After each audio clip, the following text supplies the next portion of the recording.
Mike Johnston is going to be put to the test here. He's going to be put to the test early.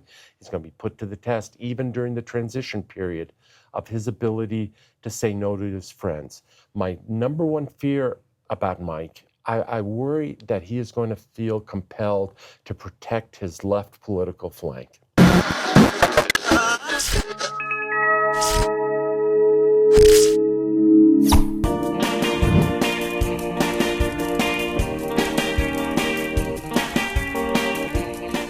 You know, we get a lot of feedback on the show, and what I always hear is we just don't get enough of just two old guys complaining about Colorado politics. So I got the guy who's just the best at it. You know him, you love him from stage and screen. Eric Sondermann from, well, everywhere. SC2, what is that show that sometimes airs on channel? Right before you. I think it's one that lead-in that you lose programming afterwards. I do. And of course, from the Gazette Newspapers and Colorado politics, the one that makes me look so good in comparison. So I appreciate that. How long have you been doing the columns, by the way? It's been coming up on 4 years. 4 years this fall. It's a nice outlet for me. Are you technically retired as a political operative? Yeah, I mean, I never say never if there's the right contract. Not in raw politics. I'm not doing campaigns. But no, I left SC2. It's hard to believe it's 9 years ago now. Really? I sold it to my partners then. And the SC2 was Eric. It was Sondermann plus two Erics, because my partner at that point in time, who's still there, Eric Anderson, is another E. It was a convoluted way of getting SC2. And as far as all the Politico hitmen types, your operation was a bit more subtle than most. You know, there were those guys, you hire them, they run campaigns, they yell and scream, they buy a lot of media, they take their 15 to 20% of the media. Yours was a bit more, I wouldn't say backroom Dr. Evil kind of stuff, but no, you gave more long-term consulting to some of the clients and had a much more long-term perspective. Is that a way to put it? Yeah, and SC2 these days is a different firm than when I was there. In some ways, probably making more money. But first of all, we were much more middle of the road. Some issues we might on healthcare access, whatever, lean a little more left. On education issues, choice, tax credits, et cetera, we certainly leaned more right, and we weren't doing candidate campaigns. We'd tackle an occasional ballot issue, but it was much more, trying to influence public policy over the long term, not just running a campaign. So somebody who left, you can say that, the Republican Party, but I left it when they got the open primary. And I was like, I live in Boulder. There is no Republican primary in Boulder. So being unaffiliated, I got to mess around in any primary I wanted. You left the Democratic Party way back when? Probably back in the mid-'90s. I don't have a magic date. When it was a much bigger deal. Why was that? I grew up, in a Democratic household. My dad was a college professor. I grew up doing Democratic politics. I did Floyd Haskell, which is a big name. Lord! Big name from the past. That was my first campaign. For anybody under 100. Under 100. Exactly. I remember. And then I did Dick Lamb, who was my friend and mentor, and I know you were close to Dick as well, and we lost him 2 summers ago. And can I just take a quick side? I have never met a more open-minded, more willing to challenge his own premises politician, open thinker than Dick Lamb. I agree with that, and he's not just my role model in other respects, but he's my role model in terms of thinking for yourself. And, Dick and I didn't share all the same conclusions on immigration issues. We were somewhat different on some other issues as well. But the column you wrote, John, back in July or August 2 years ago after the governor passed away was dead on the mark, and it didn't come from the, quote, usual source who agreed with him on most issues. I disagreed with him on just about everything, but to be befriended by him later on in my life was just one of the greatest honors I've ever had. And there was nothing that Dick enjoyed more than a robust intellectual conversation. There was nothing he disdained more than a bunch of, yes people who just, oh, whatever you say, Governor, I agree. He wanted people who would take him on and disagree and push him, and he'd push back. He would invite me at least once a semester, once a year, to be the guest lecturer in his class at DU. And he would never say, because I want them to learn something. It was usually because I'm fanatical about having the other side being represented, which was his polite way of saying, I want the evil side to be heard. And I was always ask these kids, do you have any idea who this guy is? And they do, And it's like, do you have any idea what a piece of history is in front of you? And he was always really humble about that. I really miss the guy.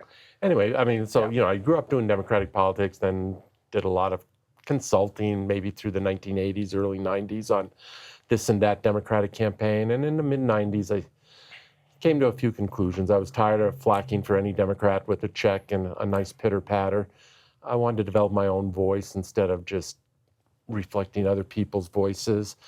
And I was doing my own ideological evolution, I'd say. You took on the teachers union, let's be honest. I didn't go completely to the dark side, but I became an unaffiliated voter, and not only in name, but in fact as well. Yeah, this whole school choice issue for me, dating back to the mid-90s, was very formative. And I finally came to the conclusion, and one of these days I'll write it up, I actually think I have the liberal side, quote unquote, of that argument. I think I have the egalitarian side of that argument. If you're from an upscale family that's had good economic fortune, and I put myself in that category, you have all the school choice there is. You can go to private school, you can move to any suburb, upscale suburb you want to send your kid to schools there.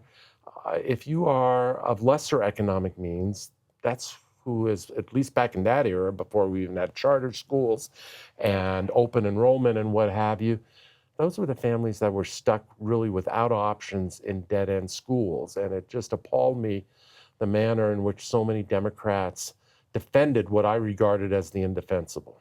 Well, fortunately, that's changed 100%, and Democrats have become the standard bearers for educational choice today and work so hard to liberate kids from a failing system. There are outliers here and there, and I'll give credit to those outliers. But no, the epicenter of the Democratic Party can still be found very, very near to the teachers' union office. All right, so let me use that as a springboard.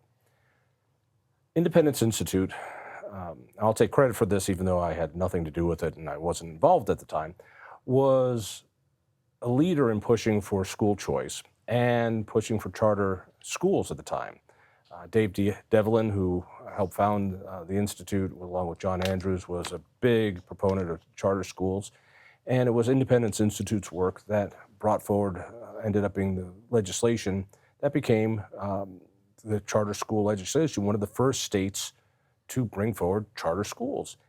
And it was signed by Roy Romer, 30 years ago. Democrat, 30 years ago.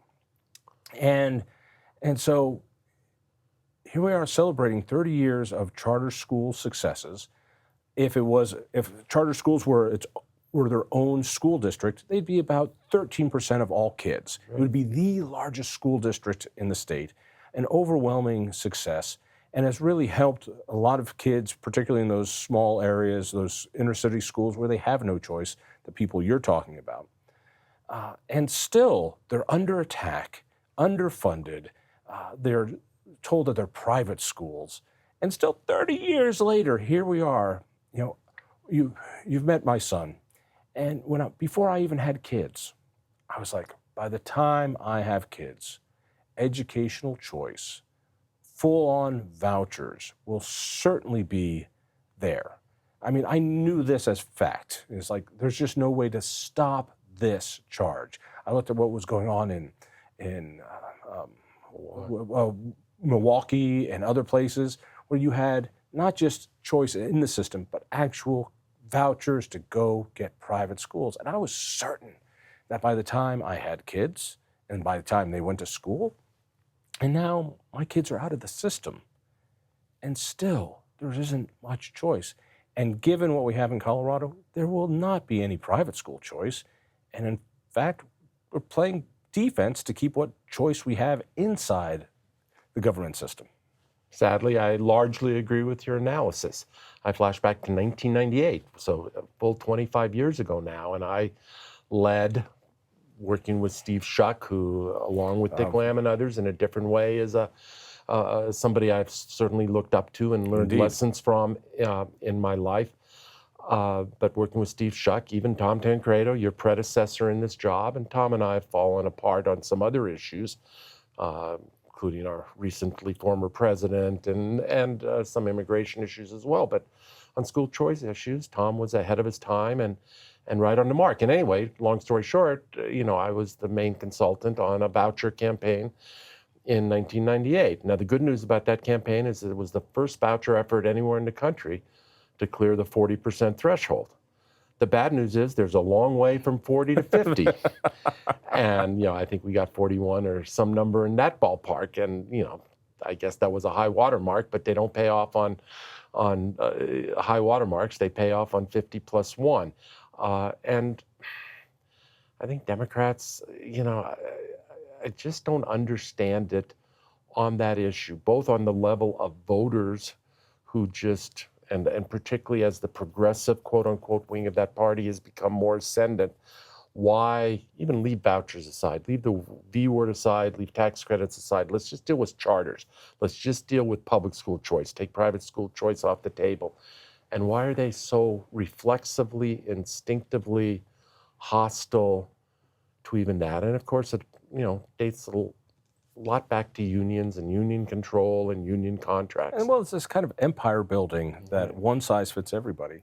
Mind you, I feel as passionately about that issue as you do. I feel about that about mobility, in that you can't have educational choice without mobility choice. I'm not just talking economic, but actual where your feet go. Show me a man who's limited to how far his feet will go, and I'll show you a man in despair. And so we've built this transit system that is made to keep people on the lowest rung of the economic ladder. And it's the same thing. And so we build a system to keep people down.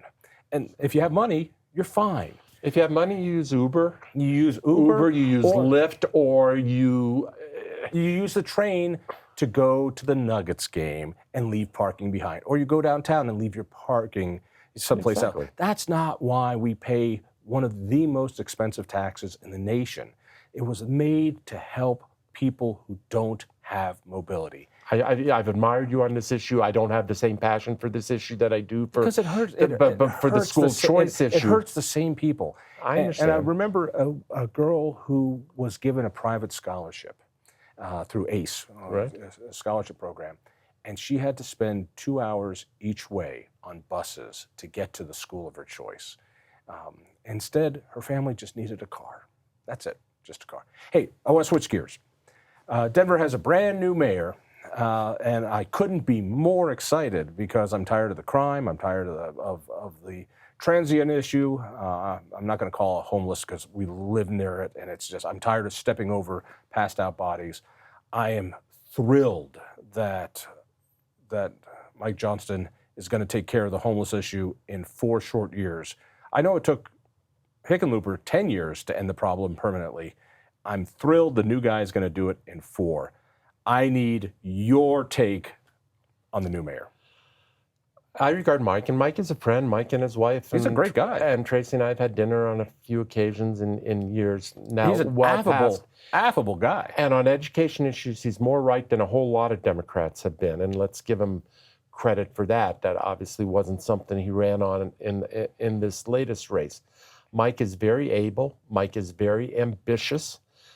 Mike, and I wrote, it's a column as we tape that I just wrote in the form of a memo, a 10-point memo to the new mayor.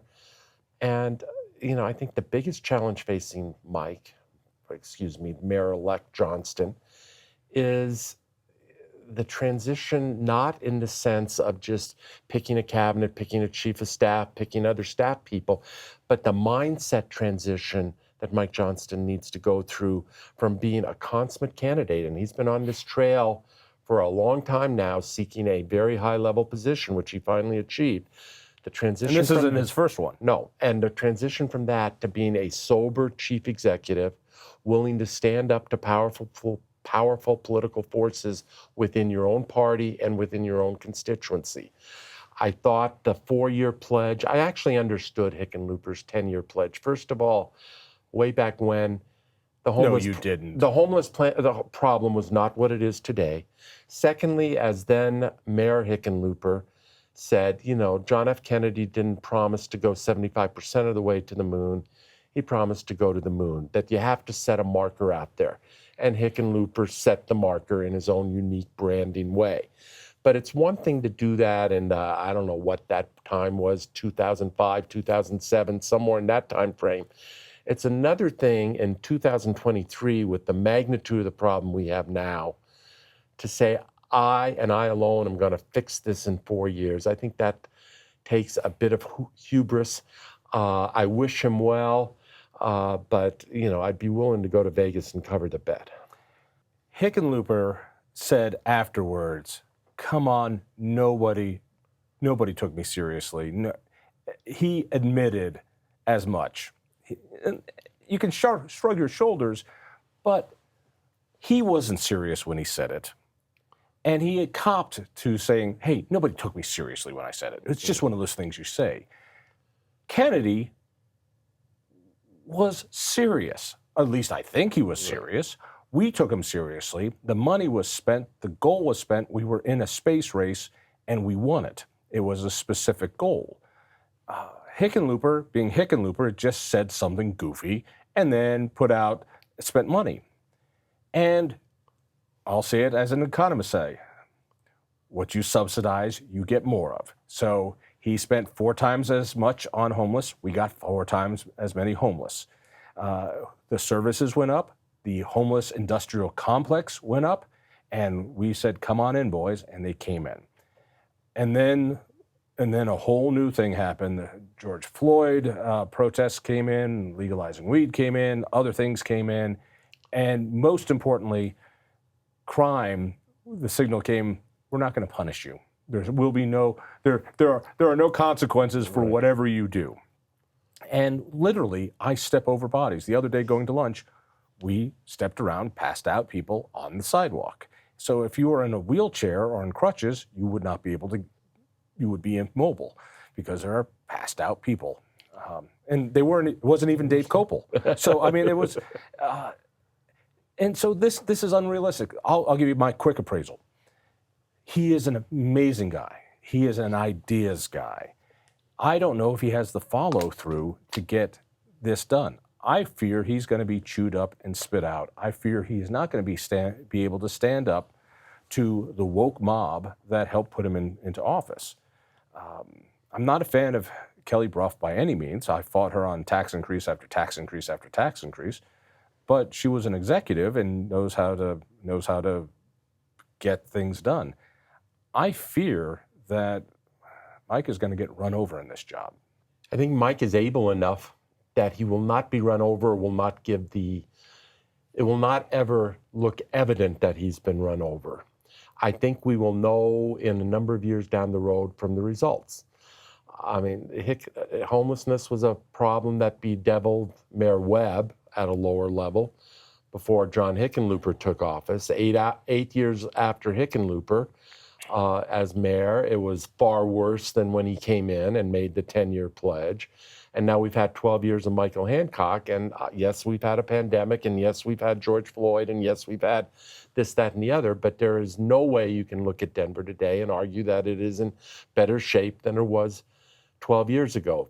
Will this turn, if this substantially reverses course, but homelessness is not gone in 4 years, Mike Johnston will be able to look in the camera and say, we've made major progress.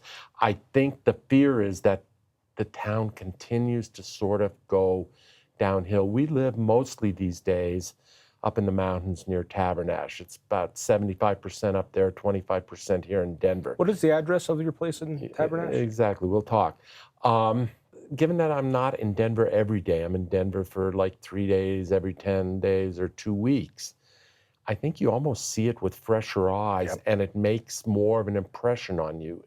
What is that impression? Be honest. It's both sad and in many cases, it's repellent. Now, there are certainly parts of Denver. I mean, we're taping on what we hope is the cusp of a Nuggets championship. I will be. I agree with you. The Avalanche, Coors Field, even though the team is awful, is still a nice place to go. We go to the Symphony. There are still wonderful pieces of Denver, and they're neat parks and all the rest. But the everyday experience of being in Denver is not an overwhelmingly wonderful experience. Repellent is the right word for this. And it's why people don't want to work downtown. It's why people don't want to live downtown. It's why people, even coming out of these events, I've heard of the assaults, I've heard of the messes, I've heard of, it's awful. The pledge of fixing this, it cannot be fixed and still have the support of people who've endorsed the mayor-elect. Lisa Calderon and Representative Harrod are not going to be supportive of what it takes to clean up the mess that is downtown. That just cannot happen. And so you look at the folks who endorsed him. I'll use the term the woke folks, or the those who celebrate being oppressed. They will not be in the corner of what it takes to clean up Denver. It won't. So he's going to have to make a tough decision. Does he anger those who look to be oppressed, those who celebrate their oppression daily and make it their calling card, those who revel in their identity politics? I don't think he's going to be able to stand up to that crowd. And if he doesn't stand up to that crowd, I don't see how this changes. Am I wrong? What I learned, going back to Dick Lamb here, what I learned from Dick Lamb, and he certainly learned it from other politicians before him, but the lesson he would preach to me and others is that the first gift, or the first real skill of politics is you have to be able to say no to your friends. Dealing with your adversaries in politics, that's part and parcel of the job. What's really hard in politics is dealing with your allies and your friends. Mike Johnston is going to be put to the test here. He's going to be put to the test early. He's going to be put to the test even during the transition period of his ability to say no to his friends. My number one fear about Mike, and it relates to what you're saying, John, he is so patently ambitious. No one believes that being mayor of Denver is his political terminus. No one thinks that all the money that came into his independent expenditure group from the Michael Bloombergs and Reid Hoffmans and others of the world were because they really care all that much about who the mayor of Denver, Colorado is. It was an investment in this talented person's future. I worry that he is going to feel compelled to protect his left political flank. As our governor does. As our governor does. And, our governor can more get away with it being at the state capitol, being one level removed from direct law enforcement, being one level removed from dealing with homeless encampments, et cetera, et cetera. Being governor is more of a policy job. Being mayor of a major urban city, it's a gritty job. You get your fingernails dirty. You're dealing with. You choose the chief of police. Exactly. You choose the guy who runs the park and recs. You choose how the water system's going to be run. You choose how the homeless system's going to be run. It is a hands-on job. It's a hands-on job. I wrote a column a couple months ago, a testimonial actually to Alan Salazar, who's someone who I really admire. An incredibly talented man. Who's been Mayor Hancock's chief of staff for basically the second half of Hancock's 6 years. And to Alan's credit, with rare exceptions, he walked the length of the 16th Street Mall every day. And he felt he just needed to do it to get a sense of what was going on. And sometimes he'd be on his cell phone calling for, we need help on this corner, we need help here, whatever.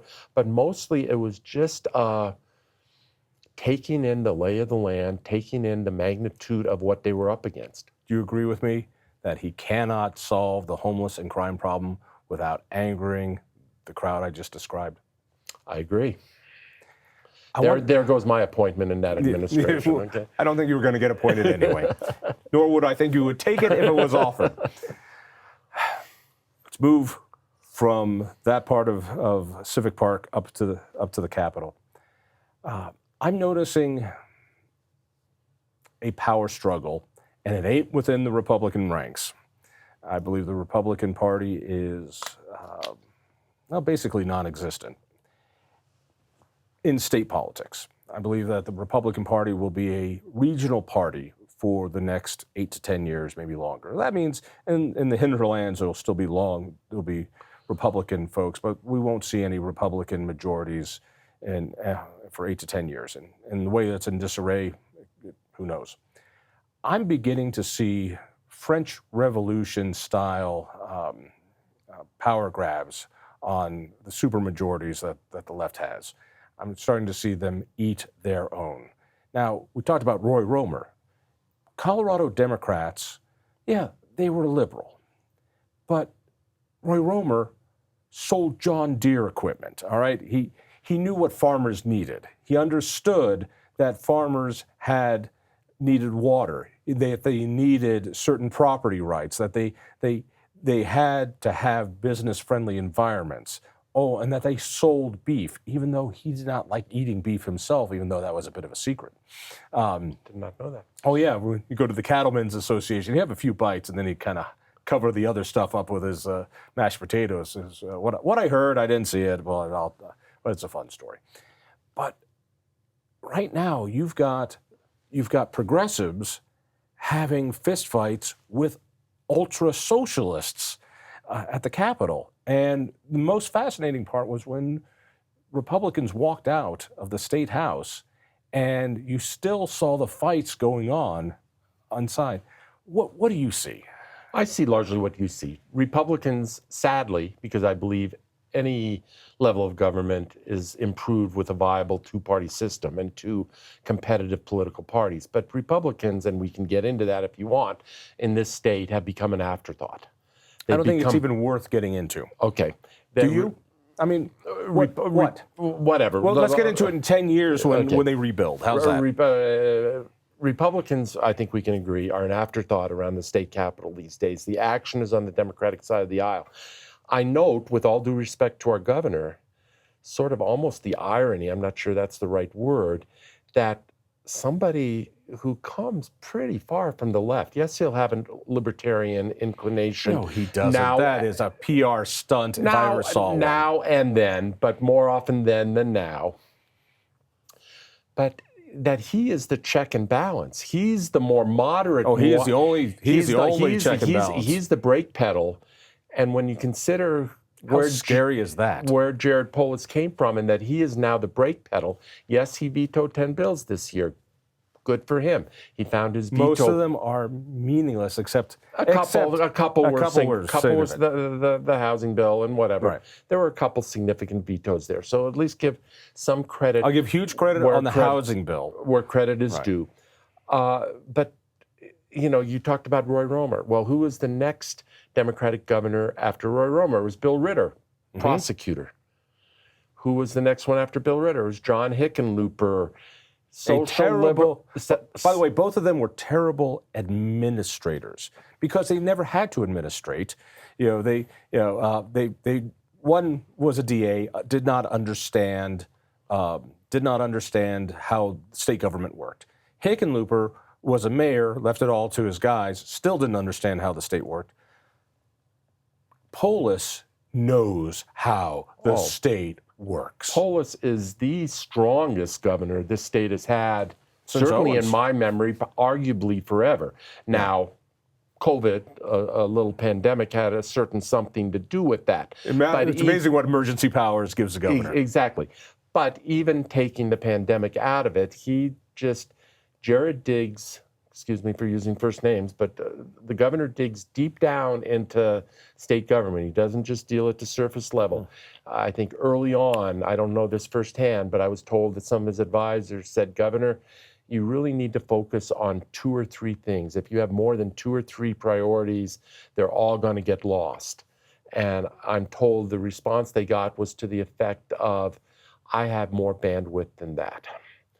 And he might be right about that. He does have very substantial bandwidth, but he is a hands-on manager. Sometimes I've said with a degree of a jab attached that, when you spend $30 million or whatever it costs to buy a toy, well, you own the toy. And he spent the better part of $30 million back in 2018 to get elected. And then obviously didn't require that much, but still substantial money to get reelected. And it's his baby, and no one is going to take that baby away from him. But yes, when you look at the Democratic caucus in both the House and Senate, particularly the House, you have a wing of that caucus, and it's not a 1 or 2 person wing. It's a significant wing that is way out there on the left flank. And the moderate wing ain't that moderate. Right. That's the amazing thing. And for those of us who remember Democratic majorities and Democratic governors, because we're old men, and we remember that Colorado Democrats were ranchers and union guys. The Pueblo Democrats were not communists. They were union guys, but they weren't hardcore intellectual elitist socialists. It was a different thing. Let me. And if I can just jump please. in on that, but also in that era, I totally agree with your analysis, but also in that era, Republicans were not the Republicans of today. Republicans were Republican legislators were business people, insurance salesmen, attorneys, farmers, ranchers, what have you. And tax increasers, which is why we had to go to the people to get Tabor and other things. Fair enough. But, I often use the football metaphor, and when you and I grew up, John, I argued that. I'm not nearly as old as you, old man. That is accurate. But, there was, to use a football field, 100 yards. Democrats played maybe on the left-hand 40-yard line. Yeah. Republicans played maybe on the right-hand 40-yard line. Right. You had, there was a gap in between, but it was a 20-yard gap, and you could sometimes navigate that gap. Now you have Democrats playing by the left-hand end zone.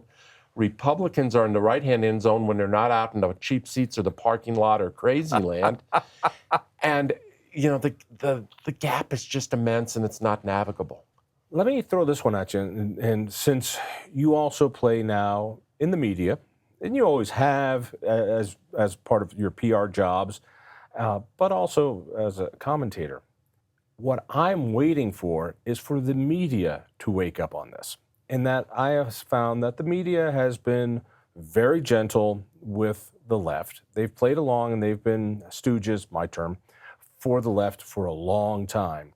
And they haven't quite woken up to the fact that there is no right to beat up now. You can go ahead and beat up on the Republican dysfunction, but it doesn't matter. You can beat up on stupid things that are going on in the Republican Party or dumb things that somebody says in the Republican Party. It doesn't matter. There is massive things going on when it comes to Democrat on Democrat violence. There is an amazing thing going on here. The only story in Colorado politics, the only conflict going on in Colorado politics is leftist on more leftist violence on should we turn into North Korea or just China, and that battle is not going to be reported on because the media doesn't seem to catch on, and that sooner or later they're going to run out of stories on how to plant your petunias, and they're going to actually have to report on real politics. I'm waiting for this. Well, as one small piece of the quote media, I actually take what you just said of everything we talked about today as constructive criticism, and I, as one person, need to take that to heart. You're a commentator. You're not a reporter. I'm a talking commentator, about and I'm not an everyday reporter. But even as a commentator, I'm, in a small way, guilty of that. The Republicans, particularly those who operate in crazy town, make it too easy. That's the word I was going to use. But it's meaningless.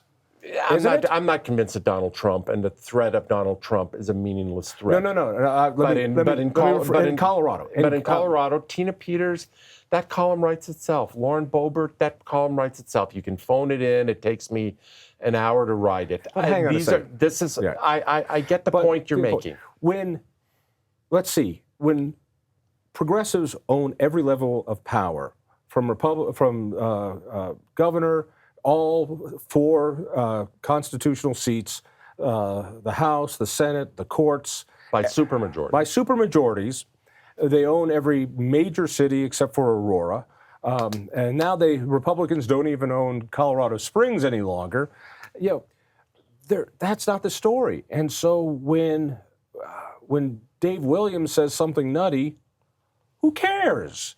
And when there's an infighting in the Republic, who cares? They are in a super minority. It is an inconsequential, moot story, and my sense is it is going to be for the next 8, 10, 12 years. But the media has been so hungry and trained to be, in my terms, sycophants for the left and doing Polis's work for them, that's all they know. That's all they know. What's fascinating is that even to watch the professionals who beat up on Democrats or Republicans for a living, the Jason Salzmans of the world, they can't give up. They're beating up on any Republicanish target. There are none left. And so the story has to be the left on left. And that story is incredible. And sooner or later, reporters are going to have to look at it. I really agree with much of what you said. And then maybe there's even a column about it in the future, given that my columns move mountains. Indeed, they do. But I'm talking about reporters, not just commentators. My only pushback would be we still see politics, and maybe incorrectly, but we still see politics in a binary process, Republican, Democratic. And as long as that is the divide, and as long as Republicans, and I know what your audience is, and many of your audience will be offended by this, but as long as Republicans seem to dabble in fantasy land, denial land, call it whatever you want land, it makes Democrats, even with the divide within Democratic ranks, look reasonable by comparison. So I still think there's a component in this of Republicans fixing their own ship. But having said that, I agree with a whole lot of what you just said. The binary has changed. And the binary is inside the progressive movement. Republicans don't matter. And so when the last election happened, I know a lot of Republicans, oh my God, how are we going to fix the party? We're not going to fix the party. I've been seeing this happen for the last 8 to 10 years, and I've been seeing what's been happening in the party. I've already gone through the 5 stages of grief. I've gone through the whole Kubler-Ross thing years ago. And so I've been at acceptance for many years. Many conservatives have not, and they're still at denial. And then they're going to be at anger. But when you get to the other side, it's actually very peaceful. Grandma's in a better place now, and the party is gone. We are now in a post-Republican, maybe even a post-partisan Colorado. And when I said we're going to start seeing unaffiliateds win, and then along comes Colorado Springs, we're going to start seeing a very different thing, because I tell you, Coloradans are, yes, pro-choice, and now we have a pro-abortion Colorado. This governor signed a bill that outlawed an abortion reversal pill. Oh my God, it's now Democrats that are up in women's uteruses, or is it uteri, and telling them they don't have a choice. It's not the crazy town Republicans who've taken away their choice, it's Democrats. Colorado is going to be a pro-gay, pro-environmental, pro-weed, pro-mushroom place, and that's not going to change. But I am not convinced Colorado is a pro-tax and spend, pro-regulatory, pro-woke, pro-crazy energy price place. And there's got to be voters want somebody that speaks that. I think and it's not going to be a Republican. I think your analysis is right. It's not going to be a Republican. But I think whether it's Jared Polis or speakers of the House, presidents of the Senate, other senior people in Democratic leadership, they made a calculation. I can track it back maybe 5-6 years, that their majority in Colorado that really started building in 2004, and after 2004, for the first 5 or 6 years, I think there was a feeling we have to be careful. We can't push it too hard. The majority might be tenuous. What's happened in the last 5 or 6 years is they think they're bulletproof. Yep. And you know what? They're probably right. That they are bulletproof here. I have one asterisk on that, which is the whole property tax issue. If there is a sleeper issue out there that I believe Jared Polis, with finely tuned political antenna, is worried about, it's the property tax issue. And he screwed the pooch on that one. The whole potential for a California-style property tax revolt. If I was a Democratic strategist, and those days are 30 years in my past, but if I was a Democratic strategist, that was the one issue that would keep me up at night. But that aside, their majority is pretty, as you said, it ain't going to be reversed anytime soon, and soon is an extended period. And you know, that leads to excess, that leads to arrogance, and that's not unique to the Democratic Party. Whenever there's one-party government, it leads to excess and arrogance. Not the arrogance I've seen on this one. The way they've treated small businesses, the way they've treated witnesses, it is ugly. It is ugly, unlike anything I've seen. Hey, but when you're on the side of the Lord and doing the Lord's work, you know, your ugliness is excused, right? Fair enough.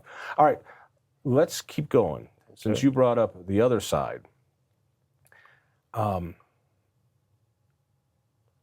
Trump issue, and by the way, Trump won Colorado in the last election. There's no doubt about that. And Candy Cedarbach, just for the record, won her I don't think council re-election. That was also election fraud. I don't think there's any doubt about that either. It is so worrisome to me that, as you said before, we had Republicans before, and they were insurance salesmen and this and that. They were also squishes, you know. And it was so frustrating for me when we had Republican majorities and they wouldn't do anything of real reforms. And that's why, thank God, we had the initiative process to give us Tabor and term limits and other things that they would never deliver on. The Trump revolution, he was, and from a policy point of view, more transformative than Reagan when it came to policy change.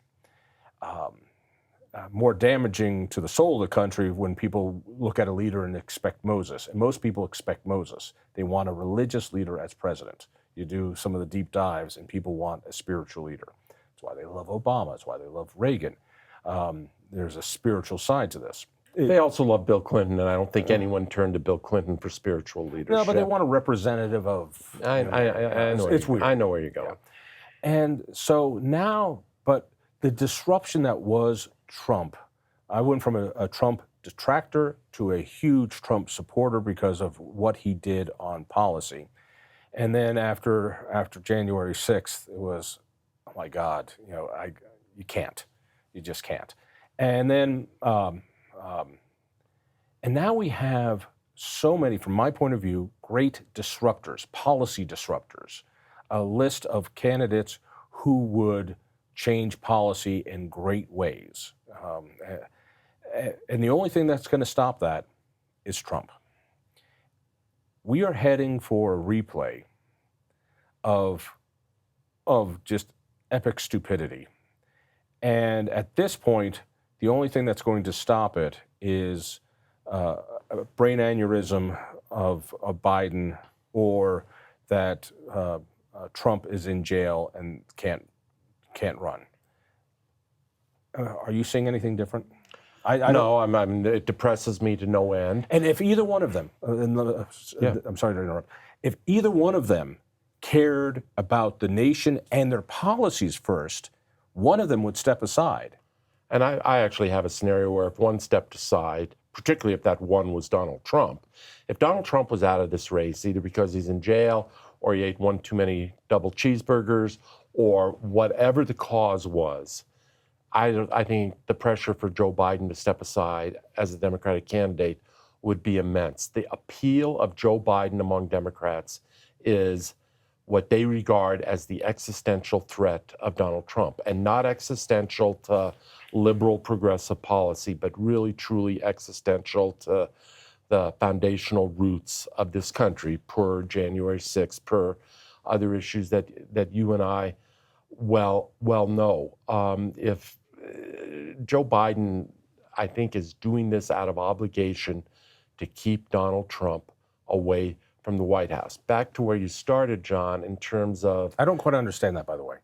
Because if Biden wanted to keep Trump away from the White House, wouldn't he step aside and have any younger, more popular person? Because he is so... Such as? Anyone, he is so disliked. I think there is... Such as Jared Polis. Such as Jared Polis. I'm not sure. Jared Polis... I'm not, candidates can look good on paper, and the reality of candidates is something totally different. There is evidence Newsom, anybody. There is evidence that Joe Biden can beat Donald Trump. He did it once, and he did it by 7 million votes and the similar electoral college tally that Trump beat Hillary by. I think Democrats are inclined to go with experience. Trump's appeal is... And the key states in that equation are where Joe Biden prospers. It's in Pennsylvania, it's in Michigan, it's in Wisconsin, it's in the old Rust Belt. And Joe Biden has, even in his old age, and even in his decline, I would say, he still has a resonance in those places. But if I can just dial back a sec, you talked about how the problem with Republicans that we described from a different era were they were squishes. I guess I just want to play that back to you, which is, if you are a Democratic ideologue and you believe you're instead of running a conservative free market think tank as you do, you're running a progressive think tank, you think the Democrats of that era, the Roy Romers, the Bill Ritters, and national figures as well, including Bill Clinton, were squishes. So, maybe here's an argument for a little more squishy governance, where not everything becomes an apocalyptic all or nothing fight. And I think we're into that now. But Biden is a progressive. He has run, everything he does is, he does not stand up to the left. I can look at everything that he puts his signature on, and it's more leftist and leftist and leftist. Joe Biden is I've always considered Joe Biden to be the ultimate weather vane of the Democratic Party across this country. Right. Wherever the Democratic Party is at any moment in time, you will find Joe Biden. And when the Democratic Party was much more, quote unquote, new Democratic that led to Bill Clinton back in the 90s, Joe Biden was in that lane. And now that the epicenter of the Democratic Party is with more progressive with and the woke. AOC progressive left, you will see Joe Biden cozying up to that point of view. And that's what leadership's all about. You got it. Let me run this by you, then we'll wrap it up. I don't think the left understands Trump, and they always seem to be doing favors for him. The first time around, they ridiculed him and gave him all sorts of airtime and turned him into the president. I believe NPR single-handedly made him president, but CNN helped. CNN helped. And they didn't understand what they were doing. They ridiculed him, and they made him president. And they don't realize that the people who support him talk like him, and so they just gave him the microphone. I worry that these prosecutions against him is exactly the fuel for the fire that he needs to secure the nomination. And by the way, I was unconvinced that he could win re-election. I am not certain he won't win re-election. Sadly, or re-election, depending on your point of view. Sadly, I share your concern about the prosecutions. I'm not suggesting the prosecution should not go forward, but I share your concern, and particularly I think the New York case is the more marginal of the cases. I think the federal case the federal case, I think, I agree with the Wall Street Journal, I think it was a dangerous precedent. And we still haven't even dealt with January 6th incitement. We haven't dealt with Georgia. There was no incitement there. It was There's no there. Oh, well, we'll disagree. We haven't dealt with Georgia. I think there are potentially still stronger cases out there. All that said, I am with you that if Donald Trump is to be defeated, it has to be at the ballot box. The only way you really get rid of Donald Trump is with political defeat, not defeat in a court of law, because I think the risk is that that makes him stronger. I don't know if I could vote for Biden. I think we are at such a crossroads financially, monetarily. The danger, the economic danger, the business danger of any more of this insanity, spending, debt insanity. I'm not saying it went up under Trump twice as much as it's gone up under Biden, just for the record. That's not the case. Not $7 trillion added to the debt under Trump, 3.7 million added so far under Biden. I'll argue on that. We'll pull up that. But I am so concerned about that. I'm so concerned about the judges. I'm so concerned about other stuff. I would be tempted. I'm not saying I will. I would be tempted. And what's scary on my part, on this side, if it was DeSantis, if it was any one of these really impressive, if it was Nikki Haley, if it was any one of these impressive disruptors, we would get all this great policy, and it would be a blowout. It would be a blowout up and down. And I don't understand it. It's this fear of winning that I just don't quite get. I mean, Trump, I resisted forever and a day the notion that Trump was really a cult leader.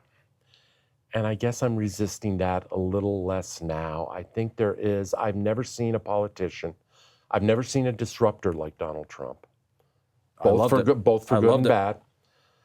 And I've never seen anyone who had both a hold on his own constituency like Trump has had. Not even Ronald Reagan had that hold. Not even Barack Obama on the other side had that hold. And I've never seen anyone who is so deep into the heads of his political opponents as Donald Trump. Oh, the derangement is incredible. He has more of a hold of his opponents than he does of his followers. But all that said, I do think, we are living in an authoritarian time around the world. You look at China, you look at Putin, you look at Erdogan in Turkey, you look at Orban in Hungary. It bothers me, the conservative, quote unquote, conservative dalliance with Orban, who at his core is an authoritarian figure. You look at Poland, North Korea goes without saying, I can go on, and India as well. And I worry very much, and I feel in my bones, that Donald Trump is of that ilk.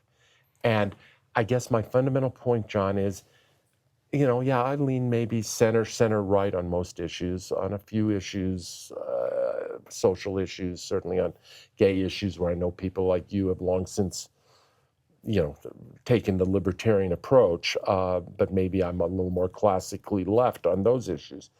But this country can survive conservative governance and maybe even thrive under conservative governance. This country can also survive more moderate liberal governance.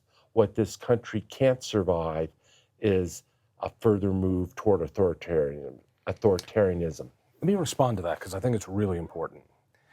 It upsets me when people look at Trump and go, well, that's authoritarianism.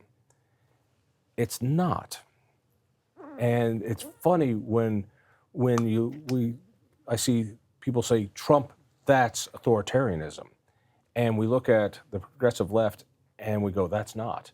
I think the threat of authoritarianism is far more from the left, from the cancel culture, from a woke agenda that is truly putting people out of work and taking away the right to free speech. I see a North Korean speech police and thought police coming out there. We've just seen that the system works.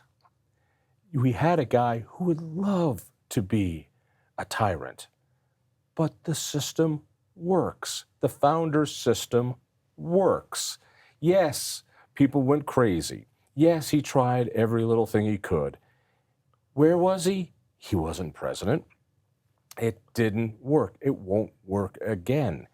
So I am not, the fear that people have, oh my God, he's going to be this, is more trumped up. I saw, everybody on the right, I find it fascinating, this whole Antifa thing, that Antifa is peaceful. And I'm going, that's such bullshit. Ask the people in Portland about that Yeah, one. really. And so let me do the simple Hitler, Milt Friedman comparison, because obviously they're the same. So let's see. Milt Friedman is a Jew. Hitler tried to kill Jews. Friedman was anti-militaristic. Hitler built up the military, very militaristic. Friedman wanted no government control of the economy. This guy wanted government control of the economy. But yet, to the Antifa types that we do, They're one and the same. The Antifa, they are fascist. They are alt-right. They are alt-right. And so, in my world, the Jason Salzmans of the types, and a lot of the media types who are, no, they're just, how dare you say that they're the same as a KKK, that they're violent. But we're all painted as anti-fascist. They're Antifa, they're great. So the fear of, all you guys are, it's fine. If Trump becomes president, you know what happens? He becomes president. And we have all these other systems to protect him from becoming king. And those systems work. I am not afraid of that. What I am afraid of is this system where, from the bottom up, my daughter can't say these words, where people who put up a Trump poster or say Trump at work lose their fucking jobs. And they do. They come and tell me these things, and they do. They're scared to death to say it. They are fearful of saying what they want to say for their jobs and their kids. That is fascism, and that is the authoritarianism that is brewing today. Not this one guy who everyone says Colton, he's going to become ill. I think it is made up crap. I know we have to wrap this up. I will respond. Please, no, take your time. By half agreeing with you, and half taking you on. The agreement is the authoritarian streak on the left is absolutely as pronounced as that on the right. And they're doing it with government money. Fair enough. And cancel culture, there's cancel culture on the right as well, let's be clear. But with government money. But this whole notion of canceling free speech, and we could go on and on. We could do another 60 minutes just on cancel culture and everything associated with it. On the right, it's not canceling speakers; it's banning books. I mean, you can the pendulum swings both ways. But it's not taking somebody's job. Okay. In a private company. As to Donald Trump, and we're going to agree to disagree on that. And what I've always loved about you, John, is you have good humor always. Maybe not on Tabor issues, but at least in our interchanges, and we agree on a very substantial amount of stuff.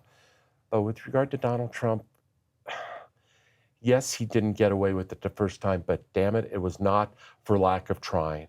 For 200 and now going on 250 years, the hallmark of this country has been the peaceful transition of power from one president to another. He is the first to threaten and upend that peaceful transfer of power. Yes, the system ultimately held. Maybe that goes to show not Trump's good intent, but just his lack of being smart enough to pull it off, lack of being a Xi or a Modi or some of these other guys. No. And I do worry that his intent would be the same the second time around, but to make it worse, he would be ratified because he just got reelected or elected for a second time, and B, he would be smarter and wiser from his point of view about how he went about it and who he surrounded himself with. Quick response. One of the problems with this is that the other side was said with unfounded charges, completely unfounded charges of fraud. No, there were tons of founded charges. It was all over the place. It didn't swing the election. I never said it did. Okay. But for every reporter to smugly say, with unfounded charges, no, there was mischief everywhere. Did it swing one electoral vote? I think I wouldn't be surprised if it swung Pennsylvania. In all honesty, I wouldn't be surprised if it swung 2 states. Did it swing an election? No. Pennsylvania went. I don't know the final number. It was over 100,000 votes. Oh, there is so much out there, okay, and there is enough mischief. And to say, well, there's no mischief, you're throwing for the first. It wasn't like Colorado that slowly stepped into mail-in ballots. The amount of you just throwing this crap out there, it's ballot harvesting without any sort of checks and balance. There's all sorts of hanky-panky. And to blithely say, no, it was all great, that takes away the credibility on the other side. Yeah, there were lots of valid arguments about voter fraud. Enough to swing the election? I think not. But for every report, no, not a thing, fuels the fire of why people mistrust the press so much. And it really is one of the reasons why people go, this is why I can't trust the government, it's why I can't trust the press, and that's why he becomes more of a cult figure. It doesn't take away from the argument to go, yeah, there are problems here. And to have voter ID, man, that would help us. It wouldn't hurt us. It wouldn't hurt, and here's why to do it. Here's all these other things to prove it. You want that? You want this in the next? Fine, we'll do that. That wouldn't hurt. So make that and take away those arguments. I worry about a second administration because it becomes a revenge tour. Exactly. That is the bigger worry, and that's why I wish. But that doesn't take away from the question that people don't seem to ask, which is, why is he becoming this cult hero? Why do people identify with that? What frustration do we have that cancel culture is such a bad thing that people are scared to death that they're willing to go, yeah, he did win this. And because no one wants to ask that question, he might win again. And there's part of me that goes, I wonder what that's going to look like. And by the way, Andrew Jackson was just as divisive. Let's remember we had a civil war. So this is not the most polarized we've ever been. And I believe the system is hardy enough. I believe the real cancer in our society is not coming from Donald Trump. Donald Trump is an older man. He's not going to live forever. There's not a religion that's based on him. But this institutionalized, you can't say what you believe. You can't be who you are. You have to speak the environmental truth. You have to speak the woke truth. You have to do identity politics. You have to talk the privilege talk. And the ESG, DEI crap. This is dangerous as hell. And it takes away the fundamental thing that our country was built on, free speech and disagreement. And we remember when the left used to be the ones that said things like, I defend to my death your right to say it. And now they're the ones that say, they used to say, you're innocent until proven guilty. The ends don't justify the means. And now it's the left that say the ends justify everything. And that's how they won Colorado, and that's how they've won everything. Quote unquote, to a whole lot of what you just said over the last 30, 45 seconds. I could not agree more with your critique of the authoritarianism on the left and just the transition that many on the left have gone through in this country over free speech issues, free association issues, the obsession, and I call it obsession almost religious in its dimensions, with identity and identity politics, etc. My only urging would be, be half as critical when it rears its head on the right in the form of book bans, in the form of however it rears its head, because it does. What are the book bans? That's easy. I'm against all book banning. unless it's a book you write. That hasn't happened yet. When it I'll does. stick to the 1,000-word column. We got to stop this. I know. This is fun. This is fun. We'll continue it over brew sometime. Let's Eric, do it. thank you so much. Thank you. If you enjoyed that conversation, by all means, click one of these other great programs. We have the best conversations with the most fascinating Coloradans. And subscribe to our channel. Just click down below and hit that little bell button too. You don't want to miss a single show.